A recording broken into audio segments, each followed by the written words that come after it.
Hey guys, I never got a chance to show you how to actually cook the cheese. The recipes that involve the tapioca and either the carrageenan or the agar. When you first start out, it's going to be all nice and creamy like this. I have only just blended up my mozzarella recipe, and I've got it over the stove top starting to heat up. Let me see if it's, yep, it's starting to get a little chunky. So once you get it on the heat, you pretty much have to keep stirring it. You don't want it to burn. And I'm going to pause until it gets really, really gloppy. Okay, it's starting to get really stiff and very gloppy. Can you see how lumpy the texture is? You may get to this point and think you've wrecked your cheese. You just have to keep stirring and it'll smooth back out again. It'll take about 5 minutes. It usually takes me about 5 minutes of constant stirring.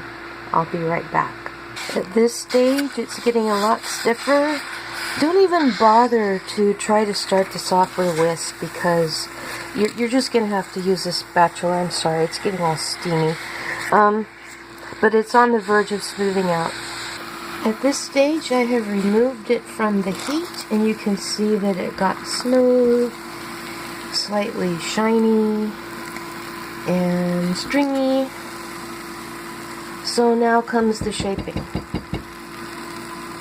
I have some brine, which I put ice in, and basically all you do is you scoop your mozzarella out of the pan with an ice cream scoop and plop it into the water, and it forms these little fresh mozzarella balls. This is the fun part. If you were making any other cheese, you would just put it in a mold. But for the fresh mozzarella, this is what you do. I like making fresh mozzarella. It'll require chilling overnight. It pretty much holds its shape as soon as you get it in. But it will need to firm up overnight. You can store it in a salty brine so that it resembles, real fresh mozzarella balls, which are, stored in salty brine rather than wrapped up in dry and plastic. I still have more cheese. Petey wants cheese.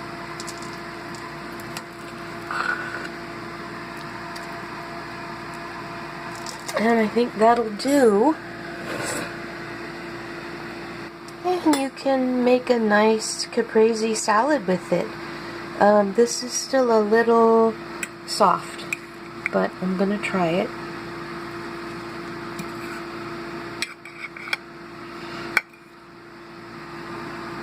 It's already salty enough for me.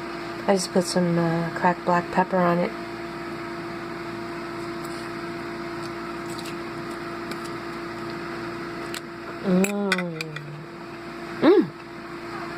Oh, it's so good. You know what? This is actually better than Miyoko's mozzarella because I didn't age it as long. Hers is a little tangy for me.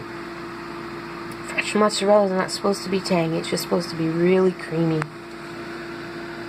So, there you go. That's actually how to cook the cheese and how to make little fresh mozzarella balls out of it. So as always, I will link to the previous video. I will link to Vegudairy since I'll put this on the Vegudairy list, even though Vegudairy is over. I didn't get a chance to do it. Things got in the way. And the recipe will be on the blog. Thanks for watching. See you later, guys.